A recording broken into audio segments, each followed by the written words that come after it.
100 बात की एक बात का 100 बात की एक बात में आज रूस में हुए हमले पर पुतिन ने जेलेंस्की से कैसे बदला लिया, नए साल पर समंदर में पाकिस्तान के साथ दाऊद इब्राहिम की नई साजिश क्या है, श्रद्धा हत्याकांड में आफताब ने अपने खेल में पुलिस को कैसे उलझाया और बिहार का कुल्हाड़ी मार कातिल कौन है। ब्रेकिंग न्यूज आ रही है, खबर है कि पुतिन ने जेलेंस्की से हिसाब बराबर कर लिया है। रूस ने यूक्रेन पर मिसाइलों की बरसात कर दी है और मिसाइलों का यह ताबड़तोड़ वार 10 महीने पूरे करने जा रही जंग में रूस का कोई आम हमला नहीं है। इस हमले को पुतिन का बहुत बड़ा बदला बताया जा रहा है। बदला इसलिए क्योंकि एक दिन पहले ही रूस के 2 एयरबेस पर जबरदस्त धमाके हुए थे जिनमें उसके 3 सैनिक मारे गए थे। साथ ही रूस के विमानों को भी नुकसान पहुंचा था। रूस का आरोप है कि उसके यहां हुए धमाकों में यूक्रेन का हाथ है, इसलिए धमाकों के कुछ घंटे बाद ही रूस ने यूक्रेन के अलग अलग इलाकों में मिसाइलें गिरा दी। और पुतिन ने जेलेंस्की को यह बिल्कुल साफ साफ जता दिया कि अगर यूक्रेन ईंट चलाएगा तो उसे पत्थर से मुंह तोड़ जवाब दिया जाएगा।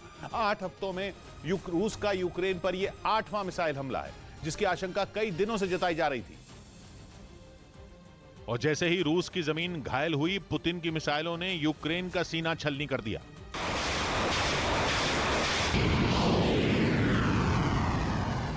जेलेंस्की को अपना गुस्सा दिखाने के लिए पुतिन ने बिल्कुल भी वक्त जाया नहीं किया और अपनी दर्जनों मिसाइलें यूक्रेन पर गिरा दी। बताया गया कि रूस के हमलों से यूक्रेन के कई इलाकों में बिजली और पानी की सप्लाई ठप पड़ गई। यहां तक कि 4 लोगों की जान जाने की भी खबर है। हालांकि यूक्रेन ने दावा किया कि उसने भी रूस का डटकर मुकाबला किया और रूस की तरफ से दागी गई 70 मिसाइलों में 60 मिसाइलों को मार गिराया। वहीं रूस भी दावे करने में पीछे नहीं रहा। उसने कहा कि उसकी मिसाइलों ने अपने सभी 17 निशानों को खत्म करके ही दम लिया। क्योंकि एक दिन पहले रूस के 2 एयरबेस पर जोरदार धमाके हुए थे। पहले तो रूस ने इन धमाकों पर चुप्पी साधी रखी, लेकिन फिर दावा किया कि यह यूक्रेन की साजिश थी जिसने अपने ड्रोन रूस की तरफ छोड़ दिए और रूस के 2 बेहद अहम एयरबेस आग की लपटों में धधक उठे। पहला धमाका रूस के रिजाइन इलाके में मौजूद एयरबेस में हुआ। हमले के बाद यूक्रेन की एयरफोर्स के वेरीफाइड ट्विटर अकाउंट से 2 तस्वीरें पोस्ट की गईं, जिनमें एक फोटो में रूस के एक विमान का कचूमर निकला हुआ दिखा। पोस्ट में यूक्रेन की वायुसेना ने जश्न मनाते हुए इमोजी के साथ लिखा, रिजाइन क्या हुआ। मतलब यूक्रेन रूस पर हुए हमले का इस तरह मजाक उड़ा रहा था मानो रूस के एयरबेस की सूरत बिगाड़ने में उसका ही हाथ हो। वहीं दूसरा धमाका रूस के सरातफ इलाके के एयरबेस पर हुआ था। रूस के इन दोनों एयरबेसों पर परमाणु बम दागने वाले बॉम्बर तैनात रहते हैं और धमाकों में 2 बॉम्बरों को नुकसान भी पहुंचा।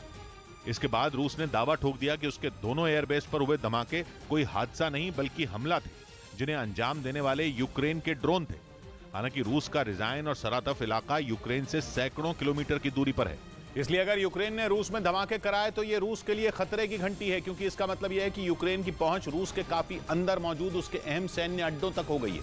शायद यही वजह है कि रूस के मिसाइल हमलों पर यूक्रेन भी हाथ पर हाथ धरे नहीं बैठा रहा। रूस ने आरोप लगाया कि यूक्रेन ने लगातार दूसरे दिन उसके एक तीसरे एयरबेस पर ड्रोन अटैक कर दिया, जिसके सामने आए एक वीडियो में बिजली से जगमग मकानों के बीच आग की ज्वाला भड़कती दिखी। कहा गया कि ड्रोन अटैक की वजह से एयरबेस में एक तेल टैंकर ने आग पकड़ ली। जो आग मीलों दूर से ही इतनी तेज दिख रही थी, असल में वो बेहद विकराल रही होगी। ऐसा लग रहा था मानो किसी ज्वालामुखी से लावा फूट रहा हो। बताया गया कि इस बार निशाना रूस के कुर्स्क इलाके में मौजूद एयरबेस बना। रूस का कुर्स्क इलाका यूक्रेन के बॉर्डर से लगता है, इसलिए रूस ने वहां लगी आग के पीछे यूक्रेन का हाथ बता दिया। हालांकि यूक्रेन ने किसी भी हमले की जिम्मेदारी नहीं ली। इस बीच रूस के राष्ट्रपति ने धमाके की वजह से टूटे क्राइमिया ब्रिज का दौरा किया। व्लादिमीर पुतिन ने रूस को क्राइमिया से जोड़ने वाले कर्च ब्रिज पर खुद कार चलाई और धमाके के बाद पुल की हालत का जायजा लिया। जो वीडियो सामने आया उसमें रूस के राष्ट्रपति कर्च ब्रिज पर ड्राइविंग करते दिखे। उन्होंने 2 महीने पहले धमाके में टूटे इस पुल पर मर्सिडीज चलाई और ये देखा कि कर्च ब्रिज की मरम्मत में कितना समय और लग सकता है। पुतिन ने कार से उतरकर भी 19 किलोमीटर लंबे इस पुल का जायजा लिया। उस वक्त उनके साथ रूस के उप प्रधानमंत्री भी दिखाई दिए। 8 अक्टूबर को कर्च ब्रिज पर धमाका हुआ था, जिसमें उसका एक हिस्सा टूटकर समंदर में गिर गया था। जिस हिस्से पर धमाका हुआ था वो बुरी तरह जल गया था, जिस वजह से अब कर्च ब्रिज के केवल एक तरफ से आना जाना हो सकता है। इस धमाके के बाद जितनी ऊंची आग की लपटें पुल से उठी, उतना ही तेज पारा पुतिन का भी चढ़ा। और रूस ने कर्च ब्रिज पर धमाके का आरोप यूक्रेन पर लगाया और ब्रिज की मरम्मत शुरू करवा दी। काला सागर को अजोव सागर से जोड़ने वाली कर्च स्ट्रेट पर बने इस ब्रिज का उद्घाटन 2018 में पुतिन ने ही किया था उधर पाकिस्तान से पंजाब में ड्रग्स और हथियारों की तस्करी की बड़ी साजिश का पर्दाफाश हुआ है। खुफिया दस्तावेजों के हवाले से पता चला है कि पाकिस्तान पंजाब को ड्रग्स और हथियारों के लिए ट्रांजिट पॉइंट के तौर पर इस्तेमाल कर रहा है और ड्रोन की मदद से वहां पहुंचाए गए हथियारों को जम्मू कश्मीर और दूसरे राज्यों तक पहुंचाने की फिराक में है, ताकि वहां आतंकी हमले कर माहौल बिगाड़ा जा सके। न्यूज 18 के हाथ पाकिस्तान की इस आतंकी साजिश से जुड़ा एक्सक्लूसिव दस्तावेज लगा है। सूत्रों के मुताबिक इसे पंजाब पुलिस ने सुरक्षा और खुफिया एजेंसियों के साथ हुई बैठक में साझा किया, जिसमें पंजाब की जेल में बंद आतंकियों से पूछताछ में मिली जानकारी के हवाले से दावा किया गया कि सीमा पार से ड्रग्स की जो खेप पंजाब पहुंचती है उसे बेचकर आधा पैसा पाकिस्तान भेजा जाता है, जिसका इस्तेमाल भारत के खिलाफ आतंकवाद को बढ़ावा देने के लिए होता है। जबकि इस दस्तावेज में ड्रोन के जरिए भेजे जाने वाले हथियारों का पूरे भारत में फैलाने की पाकिस्तान की साजिश का भी पर्दाफाश हुआ।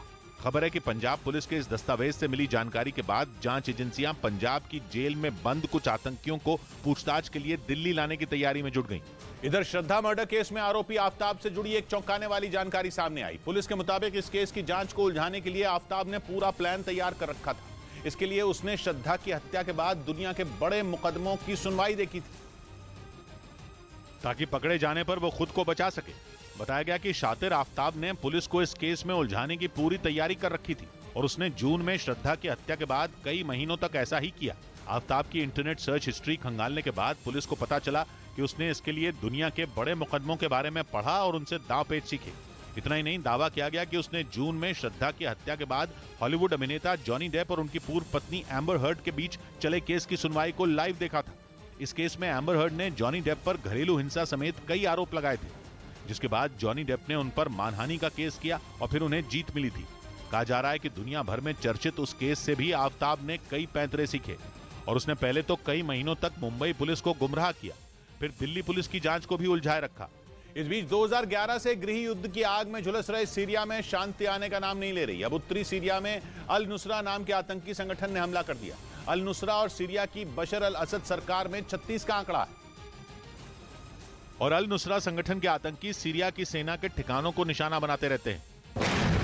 बताया गया कि इस बार अल नुसरा ने उत्तरी सीरिया में एक नहीं बल्कि 8 हमले किए, लेकिन ये धमाके उस इलाके में हुए जहां रूस और तुर्की कई बार सीज फायर एग्रीमेंट कर चुके हैं। दोनों देशों की सेनाएं वहां गश्त लगाती रहती हैं, क्योंकि सीरिया में रूस और तुर्की एक दूसरे के खिलाफ लड़ रहे हैं। रूस सीरिया की सरकार की तरफ है और तुर्की सीरिया की सरकार के खिलाफ खड़े विद्रोहियों के साथ है। रूस ने दावा किया कि तुर्की ने खराब मौसम का हवाला देकर उसके साथ इलाके की पेट्रोलिंग करने से इनकार कर दिया। ऐसे में रूस को साजिश की बू आ रही है, क्योंकि अल नुसरा संगठन भी सीरिया की सरकार के ही खिलाफ है, यानी वो और तुर्की सीरिया की जंग में एक ही तरफ है। इधर सिद्धू मूसेवाला की हत्या का प्लान बनाने के आरोपी गोल्डी बराड़ के पकड़े जाने के दावे पर पंजाब के मुख्यमंत्री भगवंत मान घिर गए। बीजेपी और अकाली दल ने इस मामले में उन पर झूठ बोलने का आरोप लगा दिया, क्योंकि एक रोज पहले ही खुद को गोल्डी बराड़ बताने वाले शख्स ने दावा किया था कि वो किसी की हिरासत में नहीं है। ये दावा उसने एक यूट्यूब चैनल पर दिए इंटरव्यू में किया था, जिसके बाद बीजेपी और अकाली दल ने पंजाब के मुख्यमंत्री भगवंत मान को निशाने पर ले लिया। केवल वाहवाही लूटने के लिए पंजाब को और देश को गुमराह कर रहे हैं और इसका नुकसान कर रहे हैं। अकाली दल के अध्यक्ष सुखबीर सिंह बादल ने भी एक ट्वीट के जरिए भगवंत मान से माफी की मांग की। इससे पहले 2 दिसंबर को भगवंत मान ने गुजरात में एक प्रेस कॉन्फ्रेंस के दौरान ये दावा किया था कि गोल्डी बराड़ को अमेरिका के कैलिफोर्निया में हिरासत में ले लिया गया है। डिटेन किया उन्होंने, उसको लेके आएंगे, पक्का लेके आएंगे। भगवंत मान के इस बयान के बाद एक यूट्यूब चैनल को इंटरव्यू देने के साथ ही गोल्डी बराड़ के नाम से एक सोशल मीडिया पोस्ट भी सामने आई। इस पोस्ट में दावा किया गया कि वो किसी की भी गिरफ्त में नहीं है। उधर खीरी की जिला अदालत ने लखीमपुर हिंसा मामले में आशीष मिश्र समेत 14 लोगों पर आरोप तय कर दिए, जिनमें हत्या, जानलेवा हमले की कोशिश और सरकारी संपत्ति को नुकसान पहुंचाने की धाराएं दर्ज की गईं। इस मामले की सुनवाई 15 दिसंबर से शुरू होगी। तो इसमें 14 लोग थे और 14 के खिलाफ जो है आरोप पत्र दाखिल हो गया है। हालांकि खुद को आरोप मुक्त करने के लिए आशीष मिश्र ने कोर्ट में अर्जी दाखिल की थी, जिसे एक दिन पहले ही अदालत ने खारिज कर दिया था। इस बीच जयपुर में एक महिला से छेड़छाड़ के मामले में पुलिस ने एक बदमाश को गिरफ्तार कर लिया। उस पर बीच सड़क पर एक महिला से छेड़छाड़ करने का आरोप था, जिसका एक वीडियो भी सामने आया। उसमें वो महिला मोबाइल फोन पर बात करते हुए सड़क से गुजरती दिखी। तभी वो बदमाश स्कूटर से उस महिला के पास पहुंचा और उससे छेड़खानी कर वहां से फरार हो गया। पुलिस ने स्कूटर के नंबर से आरोपी का पता लगाकर उसे गिरफ्तार कर लिया। उधर यूरोपियन यूनियन ने विमानों में 5G सेवा इस्तेमाल करने की मंजूरी दे दी, जिसका मतलब यह कि अब लोगों को सफर के दौरान अपने मोबाइल को फ्लाइट मोड पर नहीं रखना होगा। और वो हवा में ही 5G सेवा का इस्तेमाल कर पाएंगे। जानकारी के मुताबिक यूरोप के देशों की हवाई कंपनियां अब यात्रियों को सफर के दौरान कॉल पर बात करने और इंटरनेट के इस्तेमाल की सुविधा मुहैया कराएंगी। इधर चीन से जारी तनातनी के बीच ताइवान को अमेरिका अपना सबसे घातक पेट्रियट मिसाइल डिफेंस सिस्टम देने के लिए तैयार हो गया। कहा जा रहा है कि चीन के बढ़ते खतरे को देखते हुए ताइवान की सुरक्षा बढ़ाने की सख्त जरूरत थी और इसीलिए अमेरिका अब ताइवान को ऐसा कवच देने वाला है जो चीन की मिसाइलों, ड्रोन और एयरक्राफ्ट को हवा में ही तबाह करने का दम रखता है। इस कवच का नाम है पेट्रियट मिसाइल डिफेंस सिस्टम। दावा है कि पेट्रियट की तैनाती का सीधा मतलब यह है कि चीन की कोई भी मिसाइल ताइवान की धरती को छू नहीं सकेगी, उसके लड़ाकू विमान हमला नहीं कर सकेंगे और जंगी ड्रोन ताइवान की सीमा में दाखिल नहीं हो पाएंगे, क्योंकि इसमें लगे शक्तिशाली रडार की रेंज करीब 100 किलोमीटर है और ये एक बार में 100 टारगेट ट्रैक कर उन्हें तबाह करने की ताकत रखता है। खबर है कि अमेरिका करीब 300 करोड़ डॉलर यानी भारतीय रुपयों में 25,000 करोड़ में ताइवान को 100 पेट्रियट मिसाइल डिफेंस सिस्टम बेचेगा। और इस डील के बाद ताइवान को उम्मीद है कि उसे चीन का डर नहीं सताएगा। हालांकि अमेरिका के इस घातक हथियार की मांग यूक्रेन भी लंबे वक्त से कर रहा है, लेकिन जेलेंस्की की इस मांग को अमेरिका खारिज कर चुका है। अमेरिका ने यूक्रेन को पेट्रियट मिसाइल डिफेंस सिस्टम देने से साफ इनकार कर दिया था, क्योंकि रूस ने इस डिफेंस सिस्टम को लेकर एक बड़ी धमकी दी थी। उसने दो टूक कह दिया था कि अगर अमेरिका का ये घातक हथियार यूक्रेन पहुंच गया तो फिर पूरी दुनिया जंग की चपेट में आ जाएगी। पुतिन के करीबी दिमित्री मेदवेदेव ने तो चेतावनी दी थी कि यूक्रेन को पेट्रियट सिस्टम मिला तो तीसरा विश्व युद्ध छिड़ जाएगा। कहा जाता है कि रूस इस हथियार की ताकत से वाकिफ है। वो जानता है कि अगर एक बार यूक्रेन के हाथ पेट्रियट लग गया तो फिर उसकी सेना की शामत आ जाएगी। हालांकि खबर यह भी सामने आई थी कि अमेरिका नहीं चाहता था कि यूक्रेन इस हथियार का इस्तेमाल पुतिन की सेना के खिलाफ या रूसी सीमा में करें, क्योंकि अगर ऐसा हुआ तो रूस और अमेरिका के बीच सीधी जंग छिड़ जाएगी। उधर शहबाज शरीफ से बहस के बाद पीओके में पाकिस्तान की कठपुतली सरकार के मुखिया सरदार तनवीर इलियास का एक मॉल सील कर दिया गया। दोनों के बीच ये बहस तब हुई जब शहबाज शरीफ पाकिस्तान के कब्जे वाले कश्मीर में एक कार्यक्रम में पहुंचे थे और इसी दौरान जब वो मंच से भाषण दे रहे थे तभी सरदार तनवीर इलियास ने उन्हें टोकना शुरू कर दिया। इसके थोड़ी देर बाद ही वहां बहस छिड़ गई, जिसका एक वीडियो पाकिस्तान के ही एक पत्रकार ने ट्वीट किया। वीडियो में पाकिस्तान के प्रधानमंत्री शहबाज शरीफ बुरी तरह झल्लाए हुए दिखाई दिए। नहीं, बात बैठेंगे प्लीज। बताया गया कि इसके बाद भी तनवीर इलियास ने सवाल पूछना जारी रखा, जिससे शहबाज शरीफ बुरी तरह चिढ़ गए। मैं आपसे बात करेंगे नहीं, मैं बात करेंगे आपसे। पाकिस्तान के मीडिया के मुताबिक इमरान खान की पार्टी पीटीआई के नेता सरदार तनवीर इलियास ने शहबाज शरीफ पर पीओके के लोगों की अनदेखी करने का आरोप लगाया, लेकिन उनका जवाब देने के बजाय शहबाज शरीफ कार्यक्रम छोड़कर चले गए। बताया गया कि शहबाज शरीफ से इस बहस के बाद पीओके में तनवीर इलियास का एक मॉल सील कर दिया गया, जिसके बाद पीओके में लोगों का गुस्सा भड़क गया। वहां के मुजफ्फराबाद में तो लोग इमरान खान की पार्टी के कार्यकर्ताओं के साथ सड़कों पर उतर आए। उन्होंने शहबाज शरीफ पर अपने नेता की बेइज्जती करने का आरोप लगाया और सड़कों पर उतरकर शहबाज शरीफ का विरोध जताया। बताया गया कि प्रदर्शन में इमरान खान की पार्टी के कार्यकर्ताओं के साथ बड़ी संख्या में वहां के आम लोग भी शामिल हुए। उन्होंने सड़कों पर टायर जलाकर अपनी नाराजगी दिखाई।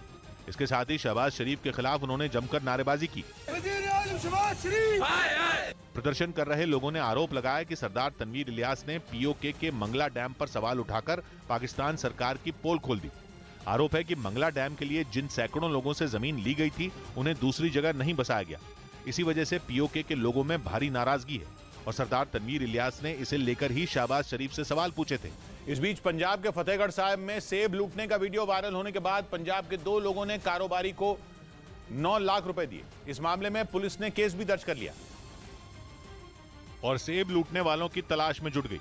जो वीडियो वायरल हुआ उसमें एक ट्रक हाईवे पर पलटा दिखाई दिया, जबकि कई लोग वहां पड़ी सेब की पेटियों को उठाकर भागते नजर आए। जैसे ही लोगों को पता चला कि सेब से भरा ट्रक हाईवे पर पलटा है, वो उसे लूटने के लिए इकट्ठा हो गए।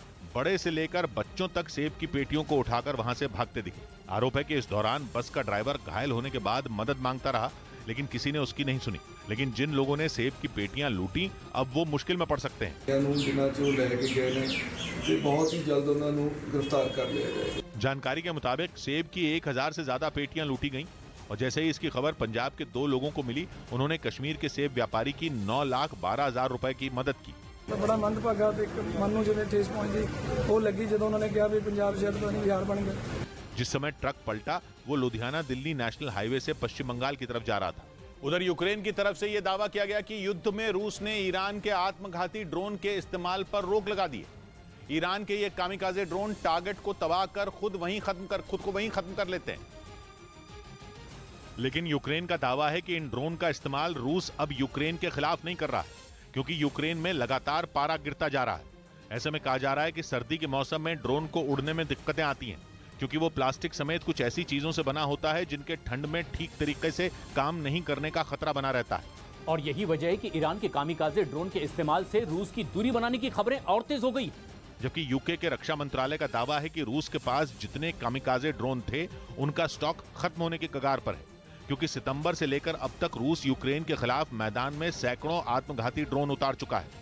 आरोप है कि ईरान के इन ड्रोन के जरिए रूस ने यूक्रेन की पावर सप्लाई से लेकर स्वास्थ्य सुविधाओं तक को नुकसान पहुंचाया। यूके के रक्षा मंत्रालय के मुताबिक बीते दिनों यूक्रेन पर ताबड़तोड़ हमलों से रूस के पास आत्मघाती ड्रोन की कमी हो गई, जिन्हें वो दोबारा स्टॉक करने की तैयारी में है। इधर मौसम विभाग ने चक्रवाती तूफान को लेकर तमिलनाडु, आंध्र प्रदेश और पुदुचेरी में अलर्ट जारी किया। मौसम विभाग ने आशंका जताई कि अंडमान निकोबार के पास समुद्र के ऊपर बन रहा दबाव चक्रवाती तूफान में बदल सकता है, जिसकी वजह से 3 राज्यों में भारी बारिश का अलर्ट जारी किया गया और मछुआरों को अगले कुछ दिनों तक समुद्र के पास न जाने की सलाह दी गई। इसके साथ ही मौसम विभाग ने दक्षिण भारत के कई इलाकों में तेज हवा चलने की आशंका जताई। उधर गायक लकी अली ने कर्नाटक के डीजीपी से मदद की गुहार लगाई। उन्होंने अपने सोशल मीडिया अकाउंट पर पोस्ट करके कुछ लोगों पर उनकी जमीन हड़पने का आरोप लगाया और ट्विटर पर पोस्ट लिखकर आरोपियों के खिलाफ कार्रवाई की मांग की। इस पोस्ट में उन्होंने कुछ लोगों के नाम भी लिखे, जिनमें एक आईएएस अधिकारी का नाम भी शामिल है। लकी अली के मुताबिक उन्होंने इस मामले में स्थानीय पुलिस से शिकायत की थी, लेकिन वहां से उन्हें कोई मदद नहीं मिली। इस बीच अफगानिस्तान में एक बस में हुए धमाके में 5 लोगों की मौत हो गई, जबकि हादसे में कई लोग घायल हो गए, जिन्हें इलाज के लिए पास के एक अस्पताल में भर्ती करवाया गया। घटना की जानकारी मिलते ही पुलिस ने मौके पर पहुंचकर जांच शुरू कर दी। हालांकि यह धमाका कैसे हुआ इस बात का पता नहीं चल पाया। जानकारी के मुताबिक बस एक ऑयल कंपनी की थी, जिसमें कंपनी के ही कर्मचारी मौजूद थे।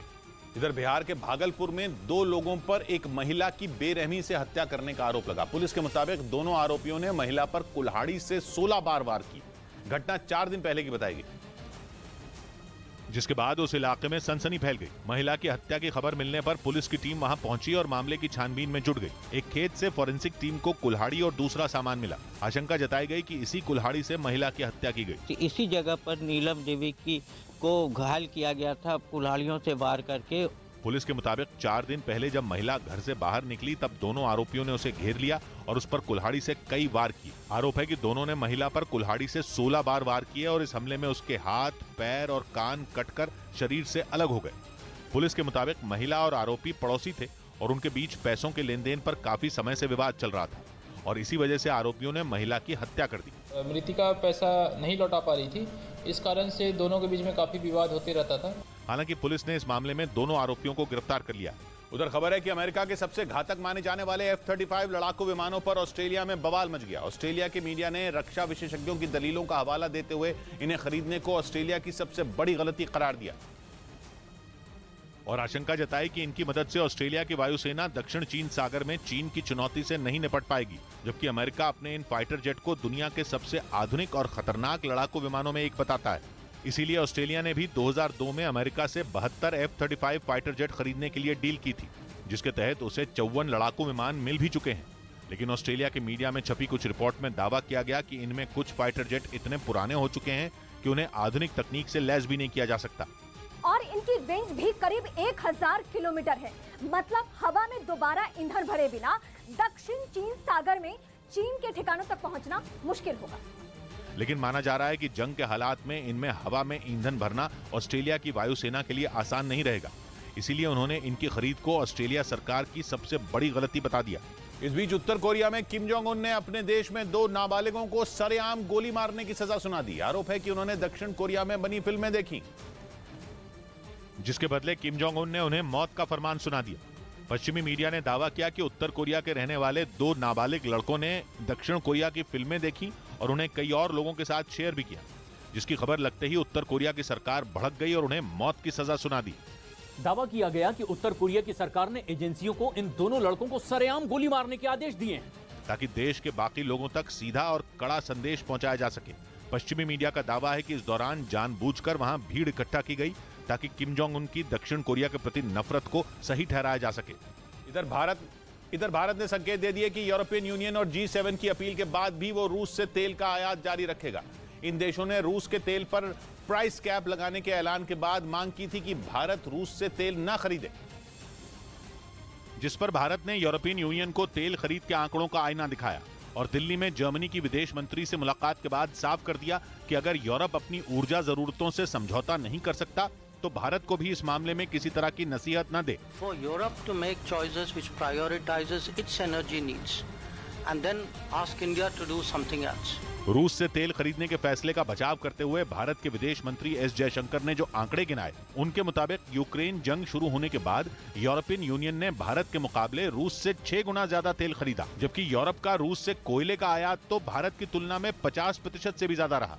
असल में यूरोपियन यूनियन और G7 ने रूस के कच्चे तेल की कीमतों पर प्राइस कैप लगाने का ऐलान किया, जिसका मकसद रूस को कच्चे तेल से होने वाली कमाई पर नकेल कसना है, क्योंकि कच्चा तेल ही है जो हर प्रतिबंध के बावजूद रूस के लिए फायदे का सौदा बना हुआ है। कच्चा तेल बेचकर ही रूस यूक्रेन जंग का पूरा खर्च आसानी से निकाल रहा है। और जब लगातार अपील के बाद भी भारत रूस का कच्चा तेल खरीदने से नहीं रुका तो यूरोपियन यूनियन और G7 देशों का समूह नए सिरे से दबाव बनाने की कोशिश में जुट गए, जिसके लिए रूस से कच्चा तेल खरीदने के लिए अधिकतम कीमत तय कर दी गई, जिसके तहत रूस को अब किसी भी देश को $60 प्रति बैरल से कम पर कच्चा तेल बेचना होगा। हालांकि जानकारों का मानना है कि जब भारत रूस से डील करते वक्त महाशक्तियों के दबाव में नहीं आया तो तेल की कीमत तय करने के मामले में तो बिल्कुल नहीं झुकेगा। इसके बावजूद तेल के खेल में भारत पर पूरी दुनिया की नजर है, क्योंकि भारत कच्चे तेल के दुनिया के सबसे बड़े खरीदार देशों में एक है। ऐसे में जिस तरफ भारत झुकेगा पलड़ा उसी का भारी होगा। इसीलिए रूस से लेकर यूरोपियन यूनियन तक भारत को साधने की कोशिश में है। उधर पाकिस्तान के क्रिकेटर हसन अली एक मैच के दौरान दर्शकों से भिड़ गए।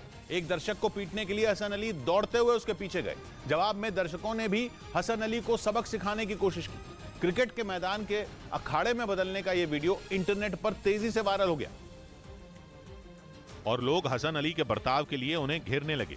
हसन अली पाकिस्तान के पंजाब प्रांत में क्लब की तरफ से खेल रहे थे। उसी वक्त वो एक दर्शक को पीटने के लिए उसके पीछे दौड़ने लगे। चलते मैच में खिलाड़ी का ऐसा बर्ताव देखकर सब लोग हैरान रह गए। पता चला कि उस दर्शक ने हसन अली की फील्डिंग पर कुछ टिप्पणी की थी। यूएई में हुए T20 वर्ल्ड कप के सेमीफाइनल में हसन अली ने एक अहम कैच छोड़ दिया था जो पाकिस्तान की हार की वजह बन गया था। उसी कैच के लिए हसन अली की पाकिस्तान में अब तक आलोचना होती है, जबकि उस वर्ल्ड कप के बाद पाकिस्तान एक और वर्ल्ड कप बिना हसन अली के भी खेल चुका है। और हसन अली के बिना खेलकर भी पाकिस्तान कोई बड़ा कारनामा नहीं कर पाया, लेकिन एक दर्शक को पीटने के लिए दौड़ना हसन अली को भारी पड़ गया, क्योंकि वहां बैठे दर्शक हसन अली पर बुरी तरह भड़क गए। दर्शकों ने हसन अली को सबक सिखाने की ठान ली। उन्होंने मैच खत्म होने का इंतजार किया और मैच खत्म होते ही हसन अली की तरफ दौड़ पड़े, लेकिन हसन अली तो जैसे पहले ही समझ चुके थे कि वो बुरी तरह फंस गए हैं। उन्होंने दर्शकों को छकाते हुए दौड़ना शुरू कर दिया। लोग कुछ देर तो समझ ही नहीं पाए कि आखिर हसन अली अचानक कहां जा रहे हैं। लोगों को लगा कि वो ड्रेसिंग रूम में या फिर किसी सुरक्षा घेरे में पहुंचेंगे, लेकिन भागते हुए हसन अली सीधा मैदान के बाहर खड़ी अपनी कार में बैठे और जान बचाने के लिए वहां से भाग गए। हसन अली पिछले साल हुए वर्ल्ड कप के बाद से ही पाकिस्तानी टीम का हिस्सा नहीं है। उन्हें किसी भी फॉर्मेट में टीम में शामिल नहीं किया गया, लेकिन इस घटना के बाद हसन अली के लिए क्लब क्रिकेट खेलना भी मुश्किल हो सकता है। इस बीच ड्यूरेशन टाइम्स का दावा है कि यूक्रेन में तुर्की के घातक ड्रोन की कमी से इस युद्ध में नया मोड़ आ गया है। माना जाता है कि तुर्की के बायरख्तार TB2 ड्रोन की मदद से यूक्रेन ने रूसी सेना की कमर तोड़ दी थी और कई शहरों में ज़ेलेंस्की के सैनिकों ने इस घातक जंगी ड्रोन से हमला कर हारी हुई बाजी पलट कर रख दी थी।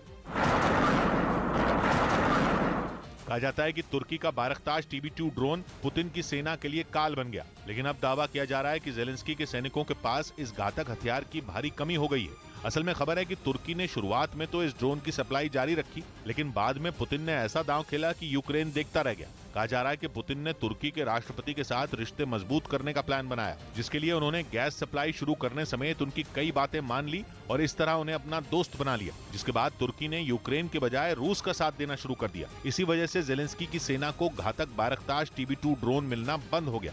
इधर आम आदमी पार्टी के पूर्व पार्षद ताहिर हुसैन की मुश्किलें बढ़ गई। दिल्ली की कड़कड़डूमा कोर्ट ने उनके खिलाफ दिल्ली दंगे से जुड़े एक मामले में आरोप तय कर दिए, जबकि इस मामले में उमर खालिद समेत 5 को बरी कर दिया गया। आरोप है कि 24 फरवरी 2020 को आम आदमी पार्टी के पूर्व पार्षद के घर पर पेट्रोल बम मिले थे, जिसके बाद उन पर दिल्ली में दंगे भड़काने का आरोप लगा था। उधर कोलंबिया में हुए लैंडस्लाइड से दबने से 33 लोगों की मौत हो गई। वहां कई लोग मलबे में फंस गए, जिसकी जानकारी मिलते ही बचाव दल ने मौके पर पहुंचकर रेस्क्यू ऑपरेशन शुरू किया और वहां फंसे लोगों को बाहर निकाला, जिनमें कई लोगों की हालत गंभीर होने की वजह से उन्हें अस्पताल में भर्ती करवाया गया। इस हादसे पर कोलंबिया के राष्ट्रपति ने ट्वीट कर दुख जताया। इस बीच कतर में चल रहे फुटबॉल वर्ल्ड कप में चार्ज होने वाली हाईटेक फुटबॉल का वीडियो वायरल हो गया। बताया गया कि वर्ल्ड कप के लिए ही इस फुटबॉल को खास तौर पर बनाया गया, क्योंकि इसमें लगे सेंसर और कैमरे के जरिए फुटबॉल की सही लोकेशन का पता लगाया जा सकता है। ये ठीक वैसे ही काम करता है जैसे क्रिकेट में थर्ड अंपायर करते हैं। फीफा की तरफ से इस फुटबॉल को चार्ज करने का वीडियो भी जारी किया गया। उधर अफ्रीकी देश सेनेगल की संसद में उस वक्त हड़कंप मच गया जब एक सांसद ने महिला सांसद को थप्पड़ मार दिया। आरोप है कि उन दोनों के बीच किसी बात को लेकर तीखी बहस हुई, जिसके बाद सांसद मसाटा सैम ने महिला सांसद एमी एंजाई निबी को जोरदार थप्पड़ जड़ दिया। ऐसा होते ही कुछ सुरक्षा कर्मियों ने मसाटा को पकड़ा और पीछे की तरफ खींचा। इस बीच सत्ताधारी पार्टी के कुछ और सांसद एमी के समर्थन में आ गए। देखते ही देखते बवाल बढ़ता गया और फिर महिला सांसद ने एक कुर्सी उठाकर विपक्ष के सांसद की तरफ फेंक दी।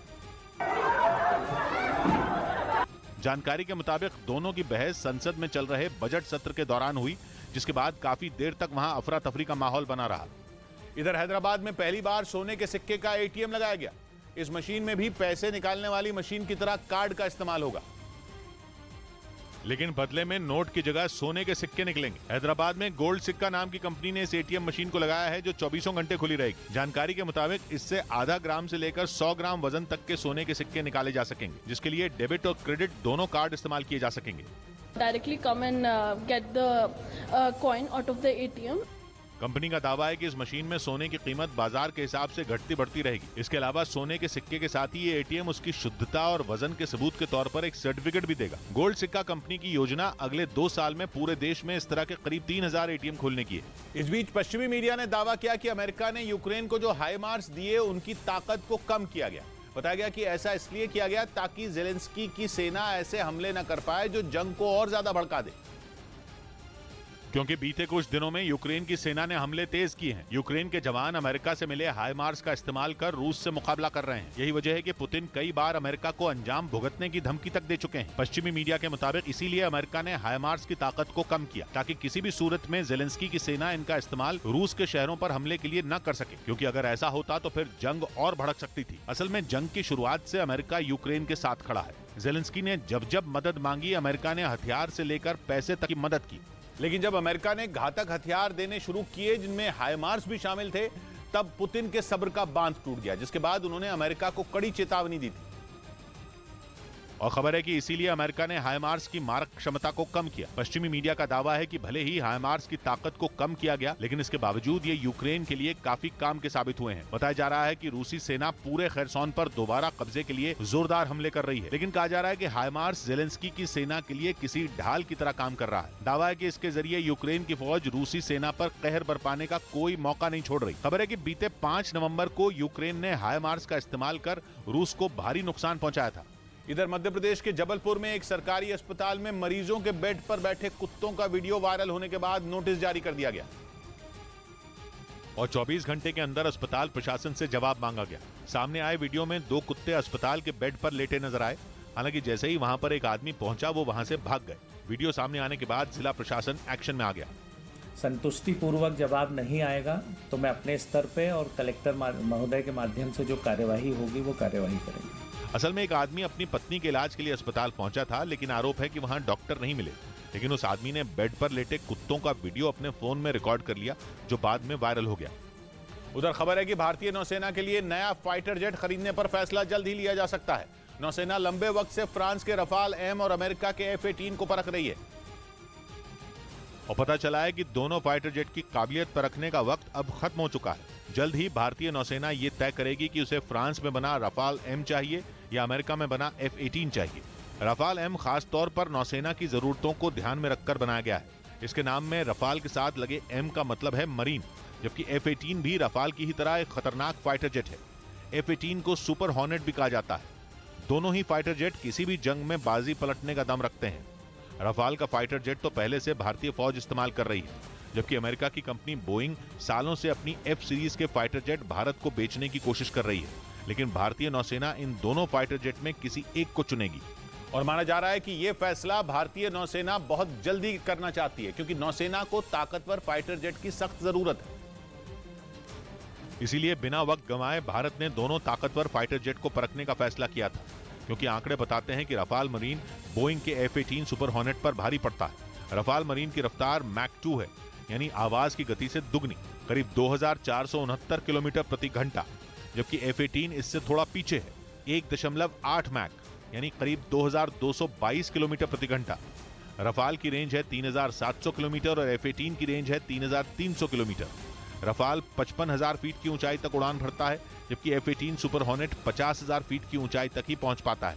यहां तक कि ऊंचाई पर जाने की रफ्तार के मामले में भी रफाल सुपर हॉर्नेट पर भारी पड़ता है। मोटे तौर पर रफाल मरीन हर मामले में सुपर हॉर्नेट पर 21 ही है, लेकिन नौसेनाएं आंकड़े देखकर फैसला नहीं लेती। भारतीय नौसेना ऐसा फाइटर जेट चुनना चाहती है जो भारत के हालात के हिसाब से फिट हो। यही वजह है कि दोनों फाइटर जेट को परखने पर पूरा समय लगाया गया। इन फाइटर जेट की तैनाती भारत के पहले स्वदेशी एयरक्राफ्ट कैरियर पर होनी है। इसीलिए इन दोनों फाइटर जेट का ट्रायल भी IAC विक्रांत पर ही किया गया। माना जा रहा है कि भारतीय नौसेना शुरुआत में 26 फाइटर जेट खरीदना चाहती है। हालांकि फाइटर जेट खरीदने के मामले में फ्रांस की कंपनी दसॉ एविएशन के साथ चर्चा कई साल से चल रही है। दावा तो यहाँ तक है कि रफाल मरीन में कई बड़े बदलाव केवल भारतीय फौज के कहने पर ही किए गए थे। भारत ने दसॉ एविएशन से सेना के लिए जो रफाल खरीदे थे उनमें भी अपनी जरूरत के हिसाब से कुछ बड़े बदलाव करवाए थे, लेकिन अमेरिका की कंपनी बोइंग को लगता है कि भारत की जरूरतों पर उसका बनाया F-18 सुपर हॉर्नेट रफाल के मुकाबले बेहतर विकल्प है। माना जा रहा है कि भारतीय नौसेना जल्द ही दोनों में किसी एक को चुन सकती है। इस बीच पाकिस्तान को भी अब अफगानिस्तान में बैठे आतंकियों से डर लगने लगा है। अफगानिस्तान में तैनात पाकिस्तान के राजदूत अचानक काबुल छोड़कर इस्लामाबाद पहुंच गए और अब काबुल लौटने को तैयार नहीं है। शुक्रवार को काबुल में पाकिस्तान के दूतावास पर आतंकी हमला हुआ था। आतंकियों ने अचानक दूतावास पर गोलीबारी शुरू कर दी। दावा तो ये किया गया कि आतंकियों के निशाने पर दफ्तर नहीं था, बल्कि राजदूत उबैदुर रहमान निजामनी थे। गनीमत ये रही कि हमले में उबैद निजामनी सुरक्षित बच गए, लेकिन उनकी तरफ आ रही गोली उनके सुरक्षा कर्मी को लग गई। जख्मी हुए सुरक्षा कर्मी को फौरन इलाज देने की कोशिश शुरू हुई, लेकिन पाकिस्तान ने राजदूत के सुरक्षा कर्मी का काबुल में इलाज करवाना भी सुरक्षित नहीं समझा। खबर है कि एयर एम्बुलेंस के जरिए निजामनी के सुरक्षा कर्मी को भी इस्लामाबाद बुला लिया गया, लेकिन ये अब तक साफ नहीं है कि काबुल में पाकिस्तान के दूतावास को निशाना क्यों बनाया गया, जबकि इस हमले की जिम्मेदारी पहले ही इस्लामिक स्टेट खुरासान के आतंकी ले चुके हैं।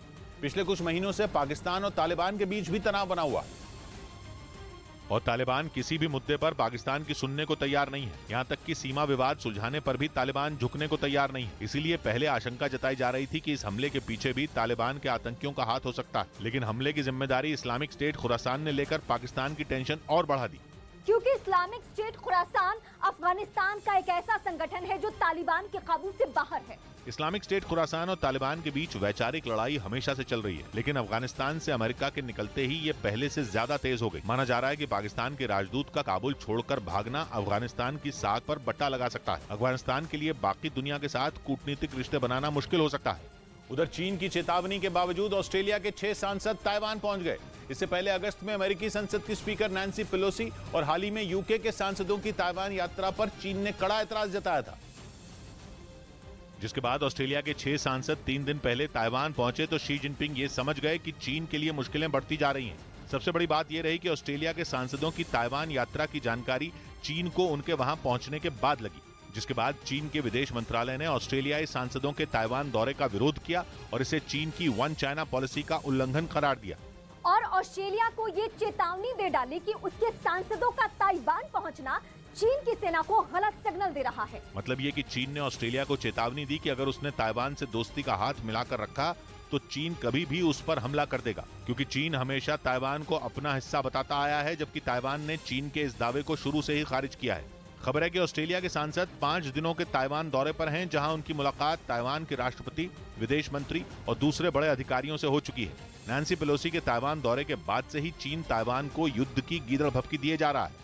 इधर मध्य प्रदेश के भिंड में पुलिस की गाड़ियों से डीजल चुराने के आरोप में 5 पुलिस वालों को सस्पेंड कर दिया गया। 30 नवंबर को पुलिस की गाड़ियों से डीजल चोरी होने का मामला सामने आया था, जिसके बाद थाने में अज्ञात आरोपियों के खिलाफ FIR दर्ज कर छानबीन शुरू की गई, जिसमें पता चला कि उनके ही विभाग के पुलिस वालों ने डीजल की चोरी की। बाद में SP ने मामले में आरोपी पुलिस वालों को सस्पेंड कर दिया।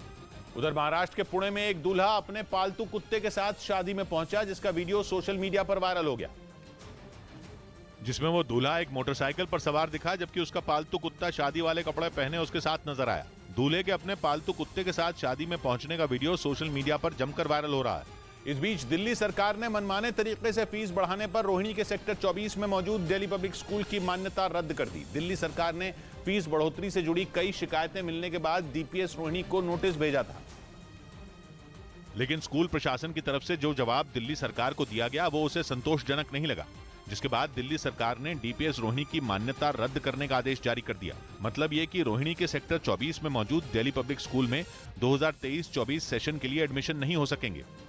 उधर यूक्रेन की सेना ने एक वीडियो जारी किया जिसमें उसके सैनिक रूस के हेलीकॉप्टर पर मिसाइल से हमला करते दिखाई दिए। यूक्रेन ने आरोप लगाया कि रूस का का-52 हेलीकॉप्टर उसके ठिकानों पर हमला करने के लिए उड़ा था।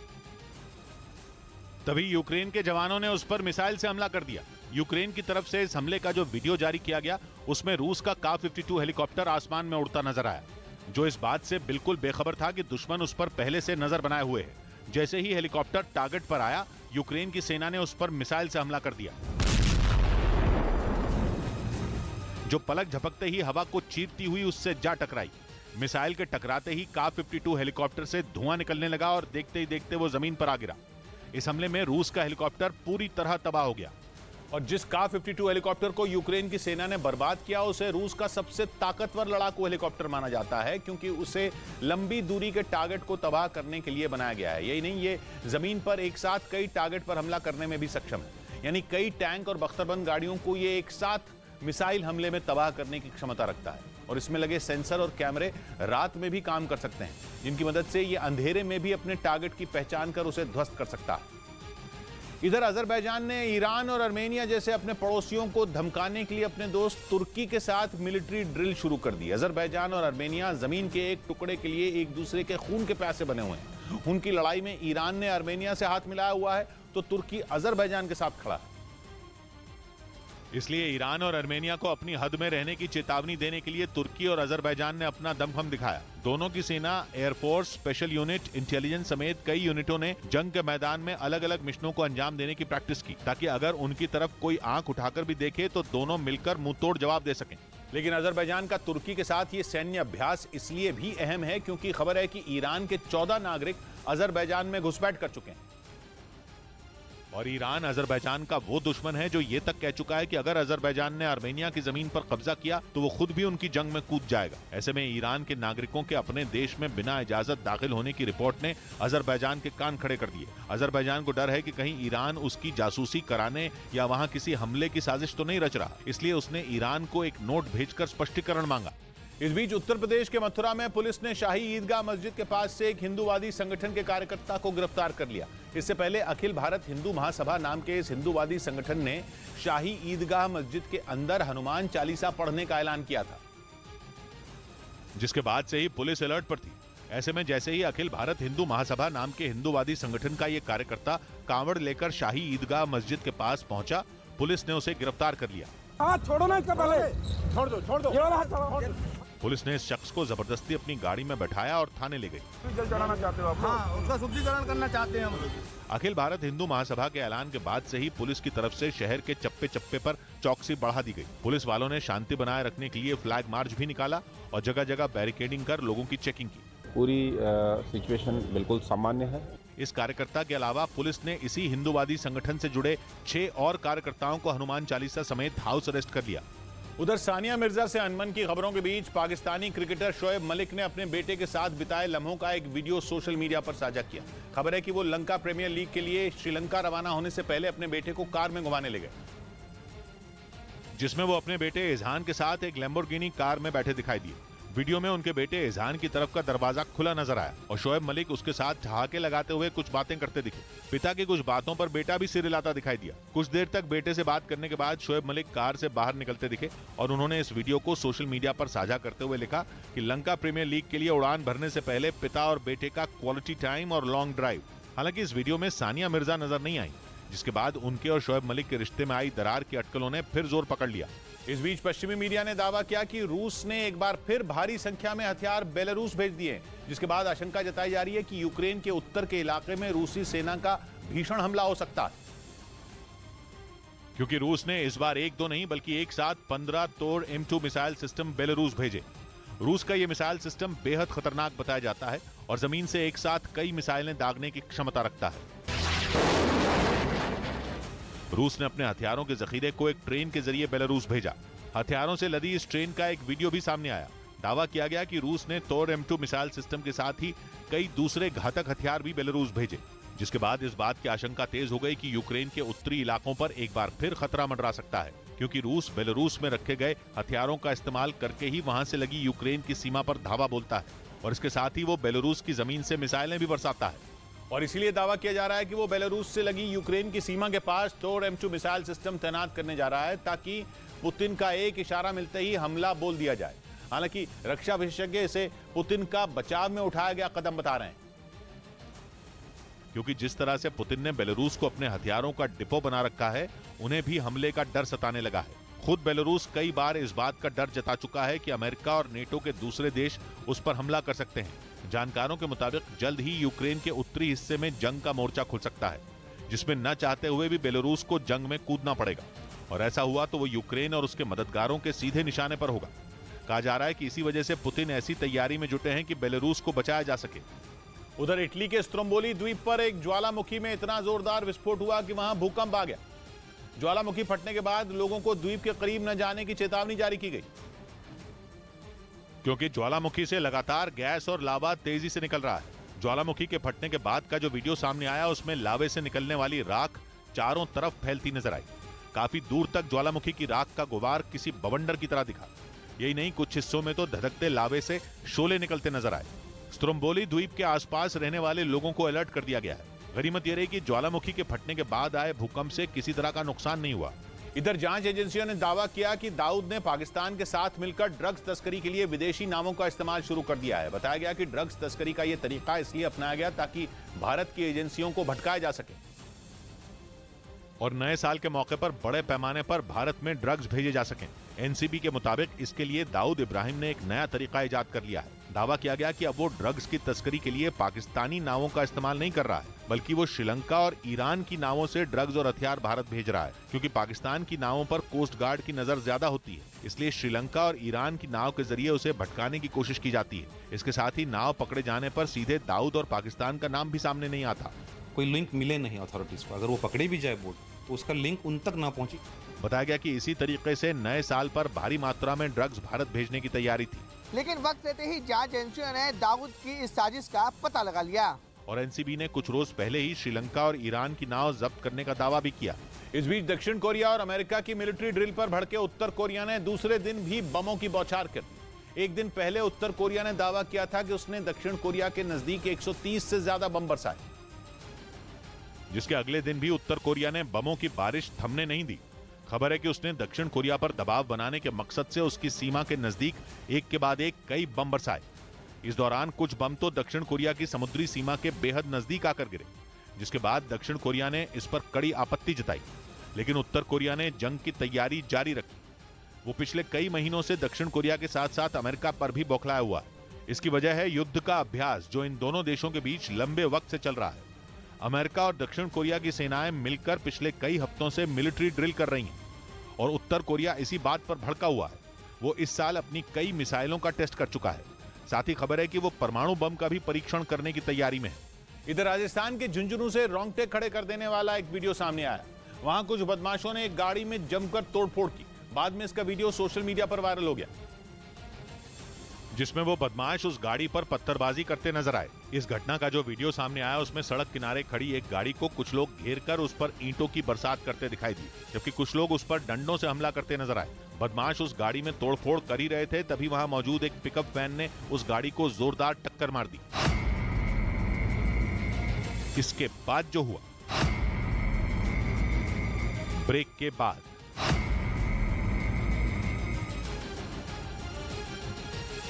आइए अब देखते हैं गाड़ी चलाने वालों के लिए एक बड़ी खबर। इस समय की बड़ी खबर, वेल्वोलिन लेकर आया है ऑल क्लाइमेट एडवांस और all climate premium full synthetic engine oil, जो कि सुटेबल है हर कार के लिए और दे बेहतरीन ड्राइविंग एक्सपीरियंस। तो आइए लोगों से पूछते हैं उनकी राय। Valvoline all climate full synthetic engine oil डालने से मेरे कस्टमर की कार ठंड में हाथ सेल्फ स्टार्ट हो जाती है और बैटरी की लाइफ भी बढ़ जाती है। वेल्वोलिन और climate premium engine oil perfect car से लेकर पावरफुल एक्सयूवी सभी गाड़ियों के लिए परफेक्ट है। का ये ताबड़तोड़ वार 10 महीने पूरे करने जा रही जंग में रूस का कोई आम हमला नहीं है। इस हमले को पुतिन का बहुत बड़ा बदला बताया जा रहा है। बदला इसलिए क्योंकि एक दिन पहले ही रूस के 2 एयरबेस पर जबरदस्त धमाके हुए थे, जिनमें उसके 3 सैनिक मारे गए थे। साथ ही रूस के विमानों को भी नुकसान पहुंचा था। रूस का आरोप है कि उसके यहां हुए धमाकों में यूक्रेन का हाथ है, इसलिए धमाकों के कुछ घंटे बाद ही रूस ने यूक्रेन के अलग अलग इलाकों में मिसाइलें गिरा दी। और पुतिन ने ज़ेलेंस्की को यह बिल्कुल साफ साफ जता दिया कि अगर यूक्रेन ईंट चलाएगा तो उसे पत्थर से मुंह तोड़ जवाब दिया जाएगा। 8 हफ्तों में रूस का यूक्रेन पर यह 8वां मिसाइल हमला है, जिसकी आशंका कई दिनों से जताई जा रही थी। और जैसे ही रूस की जमीन घायल हुई, पुतिन की मिसाइलों ने यूक्रेन का सीना छलनी कर दिया।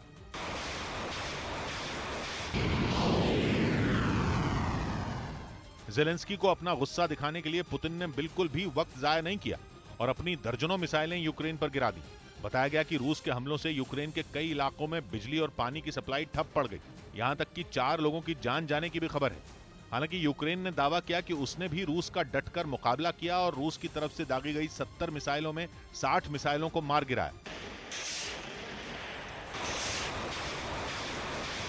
वहीं रूस भी दावे करने में पीछे नहीं रहा।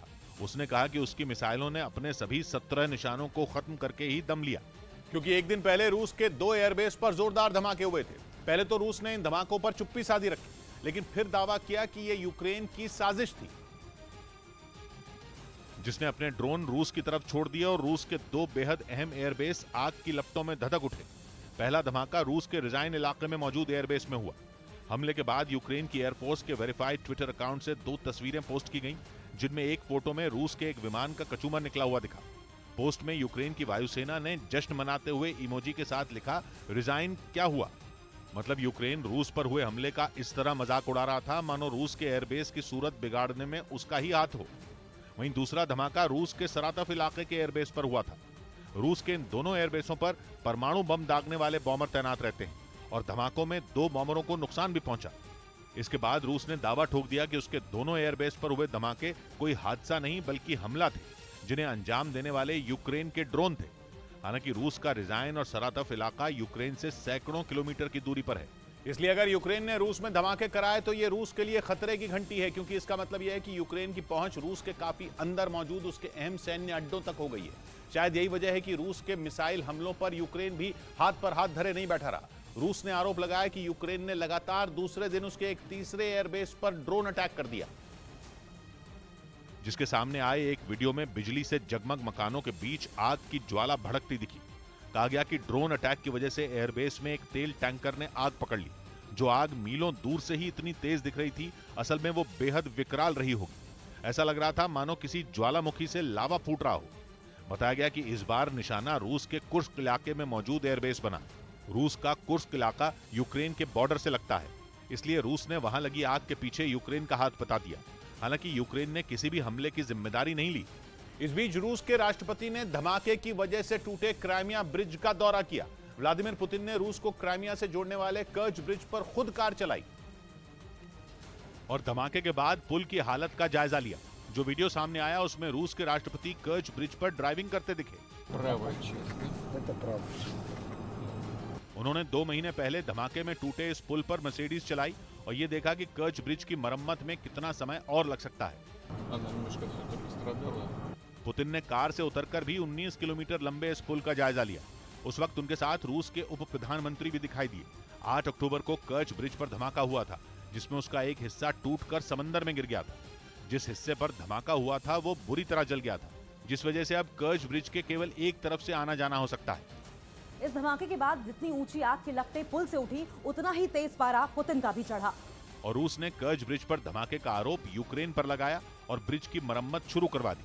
काला सागर को अजोव सागर से जोड़ने वाली कर्च स्ट्रेट पर बने इस ब्रिज का उद्घाटन 2018 में पुतिन ने ही किया था। उधर पाकिस्तान से पंजाब में ड्रग्स और हथियारों की तस्करी की बड़ी साजिश का पर्दाफाश हुआ है। खुफिया दस्तावेजों के हवाले से पता चला है कि पाकिस्तान पंजाब को ड्रग्स और हथियारों के लिए ट्रांजिट पॉइंट के तौर पर इस्तेमाल कर रहा है और ड्रोन की मदद से वहां पहुंचाए गए हथियारों को जम्मू कश्मीर और दूसरे राज्यों तक पहुंचाने की फिराक में है, ताकि वहां आतंकी हमले कर माहौल बिगाड़ा जा सके। न्यूज 18 के हाथ पाकिस्तान की इस आतंकी साजिश से जुड़ा एक्सक्लूसिव दस्तावेज लगा है। सूत्रों के मुताबिक इसे पंजाब पुलिस ने सुरक्षा और खुफिया एजेंसियों के साथ हुई बैठक में साझा किया, जिसमें पंजाब की जेल में बंद आतंकियों से पूछताछ में मिली जानकारी के हवाले से दावा किया गया कि सीमा पार से ड्रग्स की जो खेप पंजाब पहुंचती है उसे बेचकर आधा पैसा पाकिस्तान भेजा जाता है, जिसका इस्तेमाल भारत के खिलाफ आतंकवाद को बढ़ावा देने के लिए होता है। जबकि इस दस्तावेज में ड्रोन के जरिए भेजे जाने वाले हथियारों का पूरे भारत में फैलाने की पाकिस्तान की साजिश का भी पर्दाफाश हुआ। खबर है कि पंजाब पुलिस के इस दस्तावेज से मिली जानकारी के बाद जांच एजेंसियां पंजाब की जेल में बंद कुछ आतंकियों को पूछताछ के लिए दिल्ली लाने की तैयारी में जुट गईं। इधर श्रद्धा मर्डर केस में आरोपी आफ्ताब से जुड़ी एक चौंकाने वाली जानकारी सामने आई। पुलिस के मुताबिक इस केस की जांच को उलझाने के लिए आफ्ताब ने पूरा प्लान तैयार कर रखा था। इसके लिए उसने श्रद्धा की हत्या के बाद दुनिया के बड़े मुकदमों की सुनवाई देखी थी, ताकि पकड़े जाने पर वो खुद को बचा सके। बताया गया कि शातिर आफ्ताब ने पुलिस को इस केस में उलझाने की पूरी तैयारी कर रखी थी और उसने जून में श्रद्धा की हत्या के बाद कई महीनों तक ऐसा ही किया। आफ्ताब की इंटरनेट सर्च हिस्ट्री खंगालने के बाद पुलिस को पता चला कि उसने इसके लिए दुनिया के बड़े मुकदमों के बारे में पढ़ा और उनसे दांव पेच सीखे। इतना ही नहीं, दावा किया गया रोज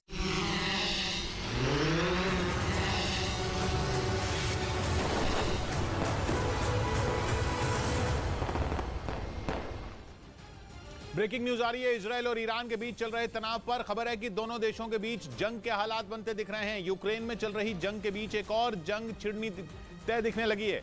इजरायल की तरफ से कहा गया है कि अपनी रक्षा करने के लिए उसे किसी भी दुश्मन पर हमला करने का पूरा अधिकार है। लगातार ईरान की तरफ से अमेरिका और इजरायल को धमकी दी जा रही थी, लेकिन इस बार इजरायल आक्रामक दिख रहा है। इजरायल की तरफ से आया यह बयान जंग की बड़ी वजह बन सकता है। इसीलिए माना जा रहा है कि पिछले एक महीने से बना हुआ तनाव एक नई जंग की वजह बनने वाला है। एक दिन पहले ही इजरायल की तरफ से नौसेना के अभ्यास का एक वीडियो जारी किया गया था, जिसमें अमेरिकी नौसेना के खतरनाक फाइटर जेट भी हिस्सा ले रहे थे। ये वीडियो इजरायल और अमेरिका की वायुसेनाओं के अभ्यास का था, लेकिन वीडियो जारी करने के अगले ही दिन इजरायल की तरफ से एक भड़काऊ बयान भी आ गया। पिछले कुछ हफ्तों से ईरान का रुख आक्रामक दिख रहा था। ईरान लगातार इजरायल और अमेरिका को धमकी दे रहा था, लेकिन बीते कुछ दिनों में इजरायल के तेवर बदले दिखने लगे हैं और इजरायल ने साफ कहा कि अपनी रक्षा करने के लिए वो कहीं भी किसी पर भी हमला करने के लिए पूरी तरह आजाद है। उसने ईरान का नाम तो नहीं लिया, लेकिन ईरान समेत पूरी दुनिया समझ गई कि इजरायल के निशाने पर कौन है। इजरायल की फौज के बड़े अधिकारियों का एक दल पिछले हफ्ते अमेरिका में था। इजरायल और अमेरिका की खुफिया एजेंसियां मिलकर किसी खास रणनीति पर काम कर रही थी और माना जा रहा है कि ईरान को घेरने के लिए दोनों की तरफ से कोई बड़ा प्लान बना लिया गया। इसीलिए अचानक इजरायल ने ईरान को उकसाने वाला बयान देने शुरू कर दिए, जबकि पीछे ईरान भी नहीं है। एक तरफ वो इजरायल को हथियारों से डरा रहा है, दूसरी तरफ रूस को हथियार पहुंचा रहा है। अमेरिका की चेतावनी के बावजूद ईरान ने रूस को ड्रोन और मिसाइल की सप्लाई बंद नहीं की। माना जा रहा है कि ईरान के गुस्से की सबसे बड़ी वजह वहां चल रहे हिजाब विरोधी आंदोलन है। हिजाब विरोधी आंदोलनों के पीछे ईरान को अमेरिका और इजरायल का हाथ होने का शक है, बल्कि दावा तो यह है कि वहां इजरायल की खुफिया एजेंसी मोसाद के कुछ जासूसों को गिरफ्तार भी किया जा चुका है। ईरान ने 2 दिन पहले ही इजरायल के 4 नागरिकों को मौत की सजा सुनाई है, जबकि अमेरिका और इजरायल इन आरोपों पर पूरी तरह खामोश है। ईरान अपने घर में लगी आग से परेशान है। अमेरिकी मीडिया में छपी कुछ रिपोर्ट तो हिजाब के नाम पर ही जंग की भविष्यवाणी कर चुकी हैं। इधर राजस्थान के झुंझुनू से रोंगटे खड़े कर देने वाला एक वीडियो सामने आया। वहां कुछ बदमाशों ने एक गाड़ी में जमकर तोड़फोड़ की। बाद में इसका वीडियो सोशल मीडिया पर वायरल हो गया, जिसमें वो बदमाश उस गाड़ी पर पत्थरबाजी करते नजर आए। इस घटना का जो वीडियो सामने आया उसमें सड़क किनारे खड़ी एक गाड़ी को कुछ लोग घेर कर उस पर ईंटों की बरसात करते दिखाई दिए, जबकि कुछ लोग उस पर डंडों से हमला करते नजर आए। बदमाश उस गाड़ी में तोड़फोड़ कर ही रहे थे, तभी वहां मौजूद एक पिकअप वैन ने उस गाड़ी को जोरदार टक्कर मार दी। टक्कर इतनी जोरदार थी कि गाड़ी घूम गई। इसके बाद भी कई बार पिकअप वैन से उस गाड़ी को नुकसान पहुंचाया गया। हालांकि गाड़ी में बैठे आदमी ने जैसे तैसे वहां से भागकर अपनी जान बचाई। घटना की जानकारी मिलने के बाद पुलिस ने वायरल वीडियो के आधार पर केस दर्ज कर लिया और आरोपियों की तलाश में जुट गई। ब्रेकिंग न्यूज, महाराष्ट्र और कर्नाटक के बीच जारी बॉर्डर विवाद पर महाराष्ट्र के सीएम एकनाथ शिंदे ने इस मुद्दे पर कर्नाटक के मुख्यमंत्री से बात की। दोनों मुख्यमंत्रियों के बीच सीमा विवाद को लेकर फोन पर बातचीत हुई। साथ ही कर्नाटक के बेलगावी में कानून व्यवस्था पर भी चर्चा हुई। एकनाथ शिंदे के अलावा डिप्टी सीएम देवेंद्र फडणवीस ने भी कर्नाटक के मुख्यमंत्री से बात की। फडणवीस ने बॉर्डर पर हंगामा करने के खिलाफ कार्रवाई करने की मांग उठाई। इसके अलावा गृह मंत्री अमित शाह को भी पूरे मामले की जानकारी दी गई। यही नहीं, इस मामले ने सियासी तूल भी पकड़ लिया, जिसकी एक तस्वीर सिंधुदुर्ग से आई, जहां एमएनएस के कार्यकर्ताओं ने कर्नाटक की बसों पर जय महाराष्ट्र लिख दिया। और इस बवाल की शुरुआत उस वक्त हुई जब कर्नाटक में सीमा से जुड़ा विवाद जो है हिंसक हो गया, जिसकी वजह बना महाराष्ट्र के मंत्रियों का कर्नाटक में बेलगावी जिले के दौरे का ऐलान। जहां बॉर्डर के पास कन्नड़ बोलने वालों के एक संगठन ने महाराष्ट्र के मंत्रियों के दौरे के विरोध में प्रदर्शन शुरू कर दिया। आरोप है कि प्रदर्शन में शामिल लोगों ने वहां से गुजर रहे महाराष्ट्र के नंबर प्लेट वाले ट्रकों पर पथराव किया, जिसके बाद बवाल बढ़ता देख वहां सुरक्षा के लिए तैनात कर्नाटक पुलिस के जवानों ने कई लोगों को हिरासत में ले लिया। असल में महाराष्ट्र और कर्नाटक के बीच सीमा से जुड़ा विवाद नया नहीं है। अब तक कई बार अलग अलग सरकारें विवाद सुलझाने की कोशिश कर चुकी हैं, लेकिन इसका अंत कभी नहीं हुआ। महाराष्ट्र का मानना है कि कर्नाटक के बेलगावी जिले में कई गांव ऐसे हैं जहां मराठी बोलने वाले लोग रहते हैं, इसलिए ये गांव महाराष्ट्र के होने चाहिए। और इन्हीं गांवों के लोगों से मुलाकात करने के लिए महाराष्ट्र के 2 मंत्री बेलगावी के दौरे पर पहुंचने वाले थे। हालांकि कर्नाटक सरकार ने तनाव बढ़ने की आशंका का हवाला देते हुए उन्हें दौरा रद्द करने की हिदायत दे दी, जिसके बाद उनका दौरा रद्द भी हो गया। लेकिन इसके बावजूद बेलगावी में महाराष्ट्र की नंबर प्लेट वाले ट्रकों को निशाना बनाए जाने की खबर मिलते ही पुणे में शिवसेना के कार्यकर्ता सड़कों पर उतर आए और उन्होंने भी कर्नाटक की बसों पर काले रंग का स्प्रे करना शुरू कर दिया। वहीं एनसीपी प्रमुख शरद पवार ने तो कर्नाटक सरकार को 24 घंटों में हालात सुधारने का अल्टीमेटम दे दिया। केंद्र सरकार आणि कर्नाटक सरकारला घ्यावी लागेल। इस मामले पर विवाद गर्माता देख महाराष्ट्र के मुख्यमंत्री एकनाथ शिंदे भी एक्शन में आते दिखे। उन्होंने आगे की रणनीति पर चर्चा के लिए आनंद फानन में अपने मंत्रियों के साथ बैठक की। इधर गुजरात के मोरबी में टंकारा विधानसभा में जाने के रास्ते पर बना प्रवेश द्वार धराशायी हो गया। लोगों ने आरोप लगाया कि प्रवेश द्वार को बनाने में लापरवाही बरती गई थी और इसी वजह से वो रेत के टीले की तरह ढह गया। प्रवेश द्वार के गिरते ही वहां हड़कंप मच गया। लोगों की भीड़ सड़क पर जमा हो गई। राहत की बात यह रही कि इस घटना में किसी को चोट नहीं पहुंची। पिछले महीने मोरबी में ही झूला पुल टूटने से हुए हादसे में 130 से ज्यादा लोगों की मौत हो गई थी। उधर मध्य प्रदेश के भोपाल में एक कुत्ते और उसके 3 बच्चों को मौत के घाट उतार दिया गया। घटना की जानकारी मिलने के बाद पुलिस ने केस दर्ज कर लिया और आरोपी की तलाश में जुट गई। आरोप है कि कुत्ते को पहले जहर दिया गया और फिर उसके 3 बच्चों को जिंदा जला दिया गया। इस तरीके के अपराध इस तरीके के पार्क में होते हैं। हालांकि कुत्ते और उसके बच्चों को क्यों मारा गया इसका अभी तक पता नहीं चल सका है। इस बीच ऑडियो क्लिप लीक मामले में पाकिस्तान के पूर्व प्रधानमंत्री इमरान खान ने लाहौर हाई कोर्ट में याचिका दाखिल कर दी। इसी मामले में पाकिस्तान की एजेंसी FIA उनकी जांच कर रही है और इमरान खान को ऑडियो क्लिप मामले में नोटिस भी जारी किया था, जिसके खिलाफ वो लाहौर हाई कोर्ट पहुंच गए। सितंबर में ऑडियो क्लिप लीक हुई थी। आरोप है कि उस क्लिप में इमरान खान एक अमेरिकी मैसेज को विदेशी साजिश का रंग देने का जिक्र करते सुनाई दिए। दावा है कि इस बातचीत के दौरान उनके साथ तब के प्रिंसिपल सेक्रेटरी आजम खान भी मौजूद थे। इसी ऑडियो के लीक होने के बाद शहबाज सरकार ने जांच के आदेश दिए थे। उधर ब्रिटेन के विदेश मंत्री जेम्स क्लेवली का दावा है कि पुतिन जंग जीतने के लिए शांति वार्ता वाली साजिश रच सकते हैं। उनके मुताबिक पुतिन जंग के बीच शांति वार्ता को ढाल बनाने की फिराक में है, लेकिन इसके पीछे उनकी मंशा कुछ और है। ब्रिटेन के विदेश मंत्री जेम्स क्लेवली का दावा है कि यूक्रेन के जोरदार पलटवार से पुतिन की सेना में न सिर्फ सैनिकों की भारी कमी हो गई है, बल्कि रूसी सैनिकों को हथियारों के भी लाले पड़ गए। ऐसे में पुतिन को अपनी ताकत बढ़ाने के लिए कुछ समय की जरूरत है, लेकिन जंग के बीच यूक्रेन की सेना उन्हें यह मोहलत नहीं दे सकती। ब्रिटेन के विदेश मंत्री के मुताबिक इसीलिए पुतिन आने वाले दिनों में शांति वार्ता को ढाल बना सकते हैं, ताकि इस दौरान वो अपने सैनिकों की संख्या में इजाफा कर सकें, साथ ही वो हथियारों की तैनाती भी बढ़ा सकें। जेम्स क्लेवली ने यूक्रेन के साथ साथ पश्चिमी देशों और अमेरिका को भी पुतिन की इस साजिश से सावधान रहने की नसीहत दी। उन्होंने जोर देकर कहा कि जैसे ही पुतिन का प्लान पूरा होगा वो यूक्रेन पर बड़ा हमला कर सकते हैं। ब्रेकिंग न्यूज आ रही है गैंगस्टर गोल्डी बराड़ से जुड़ी। पुलिस सूत्रों के हवाले से खबर आ रही है कि गोल्डी बराड़ के प्रत्यर्पण के लिए दस्तावेज तैयार किए जा रहे हैं।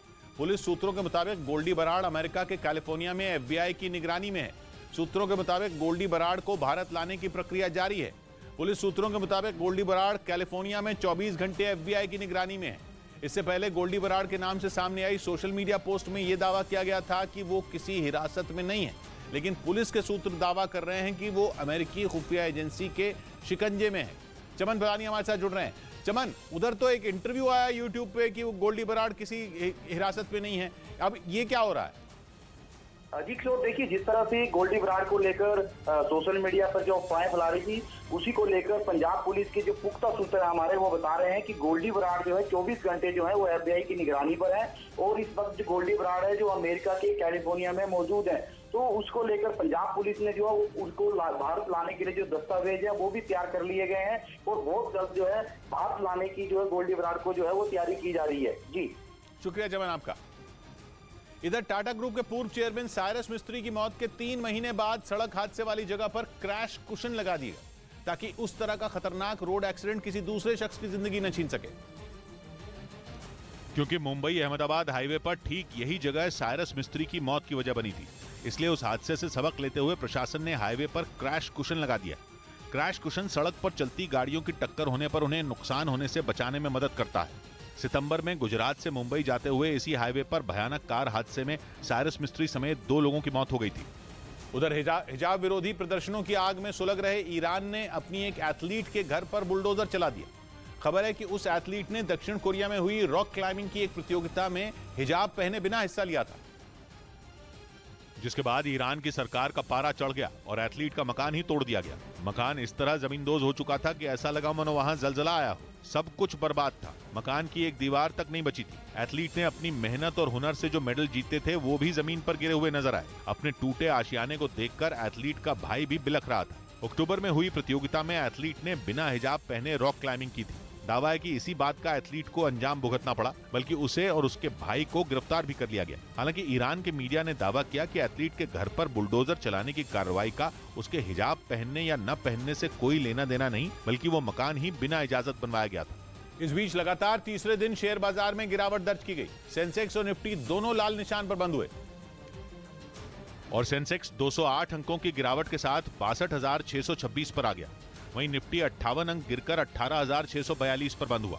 कच्चे तेल की कीमतों में तेजी के बावजूद रुपया अमेरिकी डॉलर के मुकाबले 76 पैसे बढ़कर 82 रुपए 61 पैसे पर बंद हुआ। इधर पटना में चलती ट्रेन से तेल चुराने का एक वीडियो सामने आया, जो सोशल मीडिया पर तेजी से वायरल हो गया।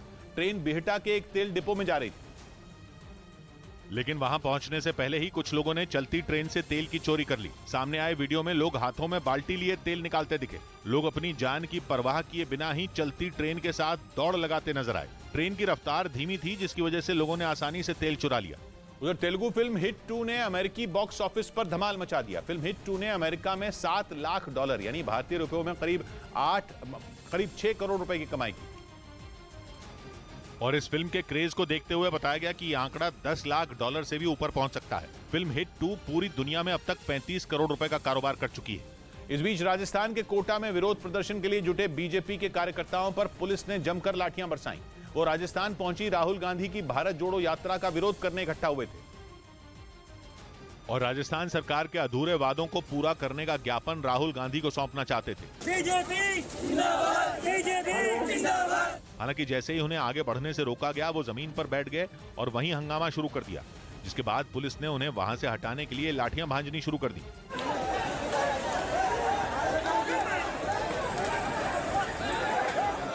ऐसा होते ही वहां अफरा तफरी मच गई। बीजेपी ने आरोप लगाया कि पुलिस की इस कार्रवाई से कई कार्यकर्ताओं को चोट आई, जिन्हें इलाज के लिए अस्पताल में भर्ती कराना पड़ा। उधर रावलपिंडी में टेस्ट मैच हारने वाली पाकिस्तानी टीम की दुनिया भर में आलोचना हो रही है। मैच 5वें दिन के आखिरी सेशन तक चला, लेकिन हार के करीब पहुंचने के बाद पाकिस्तानी टीम ने दिमागी संतुलन ही खो दिया और उन्होंने मैच को ड्रॉ कराने के लिए वक्त बर्बाद करने की कोशिश शुरू कर दी। आखिरी सेशन खेलने के लिए जानबूझकर पाकिस्तान के बल्लेबाज देरी से मैदान पर पहुंचे। इसके बाद भी वो कभी खराब लाइट की शिकायत करते रहे तो कभी दस्ताने बदलने में वक्त जाया करते रहे। ये मैच पाकिस्तान 74 रन से हार गया। चौथी पारी में जीत के लिए पाकिस्तान को 343 रन बनाने थे, लेकिन वो 268 रन ही बना पाया। इंग्लैंड के लिए ये जीत इसलिए भी बड़ी है क्योंकि पाकिस्तान की जमीन पर 22 साल बाद इंग्लैंड ने कोई टेस्ट मैच जीता, लेकिन पाकिस्तान की वजीयत उसके खेलने के तरीकों और हथकंडों के लिए हो रही है। इस बीच खबर है कि अमेरिका पर निशाना साधने के लिए चीन सैटेलाइट पर वार करने वाले हथियार बना रहा है। अमेरिकी रक्षा मंत्रालय पेंटागन की एक रिपोर्ट में इसके अलावा भी कई चौंकाने वाली बातें सामने आई, जिसके मुताबिक चीन बड़े पैमाने पर एंटी सैटेलाइट मिसाइलें बना रहा है ताकि वो अंतरिक्ष में युद्ध शुरू कर सके। बताया गया कि उसका मकसद अमेरिकी सेना की मदद करने वाली सैटेलाइट को तबाह करना है, ताकि बिना सेंसर के अमेरिका के कई हथियार नाकाम हो जाएं। इसके अलावा कहा गया कि चीन लेजर बमों को भी विकसित करने में जुटा है। साथ ही वो युद्ध लड़ने वाले रोबोट को भी तैयार कर रहा है, जिससे उसके सैनिकों की जान बची रहे। खबर है कि चीन के प्लान में साइबर अटैक भी शामिल है, जिसके जरिए वो दुश्मन की मिसाइलों और डिफेंस सिस्टम पर हमला करने की फिराक में है। पेंटागन की रिपोर्ट में चीन के इन नए हथियारों से अमेरिका को आगाह किया गया। इधर उत्तर प्रदेश के प्रतापगढ़ से चौंकाने वाला एक मामला सामने आया। वहां एक आदमी ने आरोप लगाया कि उसकी पत्नी लूडो के खेल में मकान मालिक से हार गई और हार के बदले खुद को उसे सौंप दिया, जिसकी जानकारी मिलते ही उसके होश उड़ गए और वो जयपुर से भागा भागा प्रतापगढ़ आ गया। पत्नी ने बोला कि जुए में अपने आप को हार चुकी हूँ। आरोप है कि महिला के पास लूडो की बाजी में लगाने के लिए पैसे नहीं बचे थे, इसीलिए उसने खुद को ही दांव पर लगा दिया, जिसमें वो हार गई। जैसे ही मामले की जानकारी पुलिस को मिली, उसने जांच शुरू कर दी। एक दूसरे से अलग रहते हैं और पत्नी ने पूरी तरह से इन आरोपों को गलत बताया है। हालांकि पुलिस की पूछताछ में महिला ने पति पर पलटवार करते हुए उसे ही जुआ खेलने का आदी बता दिया। उधर इंडोनेशिया में पत्नी के अलावा किसी से शारीरिक संबंध बनाने पर अब जेल जाना पड़ेगा। वहां की सरकार ने इससे जुड़ा एक कानून पास कर दिया, जिसमें शादी से पहले यौन संबंध बनाने पर भी सजा का प्रावधान है। जो कानून वहां की संसद में पास किया गया, उसमें शादी के बाद पत्नी के अलावा किसी से शारीरिक संबंध बनाने पर 1 साल तक की जेल होगी, जबकि अगर कोई शादी से पहले ऐसा करता है तो उसे 6 महीने के लिए जेल जाना पड़ेगा। ब्रेकिंग न्यूज मध्य प्रदेश के बैतूल से। बैतूल में तन्मय नाम का 6 साल का बच्चा 400 फीट गहरे बोरवेल में गिर गया है। बताया गया कि बच्चा 60 फीट की गहराई पर फंसा हुआ है। उसके पिता ने 3 दिन पहले ही बोरवेल खुदवाया था। मनोज शर्मा हमारे साथ जुड़ रहे हैं। मनोज, तो क्या हो रहा है अब? जो एसडीआरएफ की टीमें हैं वो होशंगाबाद से और साथ ही साथ भोपाल से, दोनों जगह से एसडीआरएफ की टीमें पहुंची हुई हैं और साथ ही साथ कलेक्टर, एसपी, तमाम अफसर और जो रेस्क्यू की टीम है मौके पर मौजूद है। इसके साथ ही साथ बच्चे के बारे में जो बताया गया कि ठंडा पानी है, नीचे बोरवेल में ठंडा पानी भरा है और जो समानांतर खुदाई सुरंग के रूप में लगातार समानांतर खुदाई जेसीबी मशीन से की जा रही है और अभी तक प्रशासन की तरफ से कहा जा रहा है कि वो बच्चे को जो बचाने की पूरी कोशिश है प्रशासन की तरफ से है और तमाम हम लोग वहाँ पर कोशिश कर रहा है कि तन्मय को बचाया जाए। इसके साथ साथ मुख्यमंत्री शिवराज सिंह चौहान भी लगातार पूरी जो रेस्क्यू का जो ऑपरेशन है उसकी मॉनिटरिंग कर रहे हैं। किशोर, शुक्रिया मनोज आपका। इधर असम के सिलचर में डेंटल कॉलेज के 14 छात्र रैगिंग के आरोप में हॉस्टल से निकाल दिए गए। कॉलेज में छात्रों ने कुछ सीनियर्स के खिलाफ शिकायत दर्ज कराई थी, जिसमें उन्होंने सीनियर छात्रों पर अलग अलग तरह से परेशान करने का आरोप लगाया था। शिकायत मिलने के बाद कॉलेज प्रशासन ने कार्रवाई करते हुए आरोपी छात्रों को हॉस्टल से निकाल दिया। हालांकि उन्हें पढ़ाई जारी रखने की इजाजत दी गई। इस बीच यूके सरकार ने अपने देश में नौकरी के पहले दिन से ही कर्मचारियों को बड़ी सुविधा देने के लिए नया प्लान तैयार किया है, जिसके तहत कोई भी कर्मचारी अपनी नौकरी के पहले ही दिन फ्लेक्सिबल वर्किंग के लिए आवेदन कर सकेगा। यानी कर्मचारी कंपनी को यह बता सकेगा कि वो कब, कहां और कैसे काम करेगा। फिलहाल यूके में नौकरी शुरू होने के 26 हफ्तों बाद ही किसी कर्मचारी को यह सुविधा मिलती है। उधर हरियाणा के रोहतक से डरा देने वाला एक वीडियो सामने आया। वहां एक हाउसिंग सोसाइटी की लिफ्ट अचानक टूट गई, जिसकी वजह से 14 लोग उसमें फंस गए। जिसकी जानकारी मिलते ही फायर ब्रिगेड की टीम वहां पहुंच गई, जिसके बाद दीवार को तोड़कर रेस्क्यू ऑपरेशन चलाया गया। कई घंटों की मेहनत के बाद एक एक कर सभी 14 लोगों को लिफ्ट से बाहर निकाल लिया गया। इमरजेंसी ब्रेक डाउन नहीं होते, ब्रेक नहीं लगते तो मेजर इंसिडेंट हो सकता था। इस घटना में कुछ लोग घायल हो गए, जिन्हें अस्पताल में भर्ती कराया गया। हालांकि लिफ्ट किस वजह से टूटी इसका पता नहीं चल सका, लेकिन लोगों का आरोप है कि लिफ्टमैन की लापरवाही की वजह से यह हादसा हुआ। इस बीच खबर है कि अपने दुश्मन इजराइल से लोहा लेने के लिए ईरान ने वहां नए आतंकी संगठनों को पालना पोसना शुरू कर दिया है। इजराइल का कहना है कि फिलिस्तीन के चरमपंथी संगठन हमास को हथियार देने के बाद ईरान ने अपने दूसरे मोहरे इजराइल में खड़े कर दिए हैं, ताकि इजराइल को दीमक की तरह खोखला किया जा सके। ईरान के बारे में कहा जाता है कि वो अपने दुश्मन से खुद जंग नहीं लड़ता, बल्कि अपने प्यादे अपने दुश्मनों के पीछे छोड़ देता है। इजराइल का कहना है कि ईरान अपनी उसी रणनीति पर आगे बढ़ रहा है। इजराइल में नए आतंकी संगठन उसकी फंडिंग के बूते ही पनप रहे हैं। इजराइल का दावा है कि इन आतंकी संगठनों को बटालियन का नाम दिया गया है, जिनके सिर्फ नाम ही नए हैं। उनमें मौजूद लड़ाके हमास और फाटा जैसे संगठनों के ही हैं। उधर मध्य प्रदेश में 4 दिन पहले भारत जोड़ो यात्रा के दौरान राहुल गांधी के काफिले का सामना भारतीय जनता पार्टी के समर्थकों से हो गया। इस घटना का वीडियो इंटरनेट पर तेजी से वायरल हो रहा है, जिसमें राहुल गांधी के चेहरे पर कोई तनाव नहीं दिखा। ये यात्रा 4 दिन पहले मध्य प्रदेश के आगर मालवा से गुजर रही थी, जहां एक इमारत की छत पर खड़े लड़के मोदी मोदी के नारे लगाने लगे, लेकिन राहुल गांधी ने उन्हें हाथ से इशारा किया कि वो नारे लगाना जारी रखें। राहुल के साथ चल रहे नेताओं ने भी ऐसा ही किया। फिर राहुल ने बीजेपी समर्थकों को फ्लाइंग किस भी दी। 4 दिन पुराना राहुल गांधी का ये वीडियो इंटरनेट पर अब खूब देखा जा रहा है। इधर बिहार के नवादा में आबकारी विभाग ने एक तेल के टैंकर से भारी मात्रा में विदेशी शराब की खेप पकड़ी। इसके साथ ही 2 आरोपियों को भी मौके से गिरफ्तार कर लिया, जो शराब से भरे टैंकर को झारखंड से मुजफ्फरपुर ले जा रहे थे। टैंकर अंदर से 4 भागों में बटा हुआ था, जिसमें आगे और पीछे के भाग को खाली रखा गया था, ताकि चेकिंग के दौरान पुलिस को शराब का पता न चले। टोटल मात्रा है 1798 लीटर। पुलिस आरोपियों को गिरफ्तार कर शराब के कारोबारी का पता लगाने में जुट गई। इस बीच उत्तर प्रदेश के अलीगढ़ से एक चौंकाने वाला मामला सामने आया। वहां एक लड़के को जिस लड़की की हत्या के आरोप में जेल भेजा गया, उसे 7 साल बाद पुलिस ने ढूंढ निकाला। यानी वो लड़का जिस लड़की के कत्ल के आरोप में पिछले 7 साल से जेल में था, वो असल में जिंदा थी। बताया गया कि 2015 में प्रवेश नाम की लड़की के घर वालों ने उत्तर प्रदेश के गोंडा में अपनी नाबालिग बेटी के अगवा होने का केस दर्ज कराया, जिसे ढूंढने में पुलिस नाकाम साबित हुई और उसी वक्त मिले एक शव को उसके घर वालों ने अपनी बेटी का मानकर विष्णु नाम के शख्स पर हत्या का केस दर्ज करवा दिया। इसने फंसाने के लिए किया, 50 लाख रुपए की डिमांड रखी इनसे। हालांकि 7 साल बाद एक कथावाचक को जब वो लड़की दिखी तो उसने विष्णु की मां को इसकी जानकारी दी। आरोप है कि उस लड़की ने हाथरस में एक शख्स से शादी कर ली थी और उसकी भनक किसी को नहीं लगने दी। न्यायालय के समक्ष युवती को पेश किया गया है। हालांकि पुलिस का दावा है कि शुरुआती जांच में विष्णु ने प्रवेश को जान से मारने के आरोप पर हामी भरी थी, लेकिन 7 साल बाद प्रवेश के मिलने से हड़कंप मच गया, जिसके बाद पुलिस ने आरोपी लड़की को कोर्ट के सामने पेश किया। साथ ही लड़की के डीएनए टेस्ट की अर्जी भी दाखिल कर दी ताकि इस मामले की अच्छी तरह से जांच की जा सके। तलखियां सारी फजा में घोलकर क्या मिलेगा बात सच्ची बोलकर।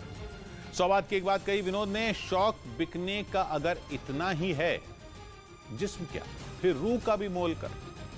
मिलते हैं कल, घड़ी जब इशारा करेगी 9 बजे रात का, वक्त फिर होगा 100 बात की एक बात का।